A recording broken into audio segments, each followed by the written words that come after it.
మ్యాథ్స్లో కానీ అర్థమెటిక్లో కానీ బెస్ట్ స్కోర్ తెచ్చుకున్న ప్రతి ఒక్కరికి సింప్లిఫికేషన్ మీద కమాండ్ బాగానే ఉంటుంది. ఓకే, మరి అలాంటి సింప్లిఫికేషన్ ట్రిక్స్ని నేర్చుకునే ప్రయత్నం చేద్దాం. Look at the question 1/2006 into 2009 so on ఎక్కడి వరకు ఇచ్చాడంటే 1/2018 into 2021కి ఇచ్చారు. మరి ఇలా ఇచ్చిన క్వశ్చన్కి ఏ విధంగా ఆన్సర్ చేయొచ్చు?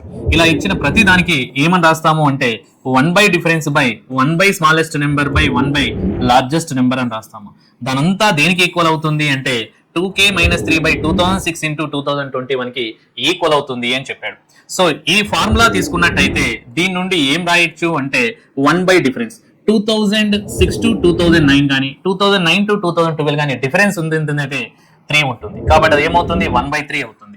1 smallest number in the series 2006, 2009 so on 2021 అంటే 2006 అనేది స్మాలెస్ట్ నెంబర్ అవుతుంది అండ్ బిగ్గెస్ట్ నెంబర్ ఏమవుతుంది అంటే 2021 అవుతుంది. Okay, which is equal to ఇలా ఫ్రేమ్ చేసి ఇదంతా ఇచ్చిన ఎక్స్ప్రెషన్ యొక్క టోటల్ వాల్యూ ఇది అవుతుంది.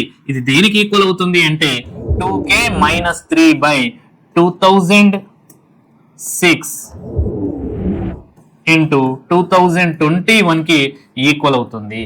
ఓకే, సో 1/3 into 2021 నుంచి 2006 పోతే మిగిలేది 15 by 2006 into 2021 is equal to 2k - 3 by 2006 into 2021. ఈ టర్మ్స్ అన్ని డినామినేటర్ లో ఉన్నాయి, క్యాన్సిల్ అయితే 3 to 15 ఎన్ని టైమ్స్ 5 టైమ్స్. 2k - 3 అన్నాడు. 2k - 3 = 5 అయితే -3 ఇటు వస్తే +3 అవుతుంది. 5 + 3 8 అవుతుంది. 2k = 8 అంటే k = వాల్యూ ఏమవుతుంది 4 అవుతుంది. k = 4 అంటే ఏ option right? Option 3.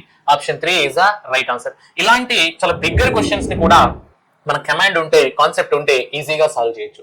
Like, share, subscribe our channel for this kind of tricks. Thank you.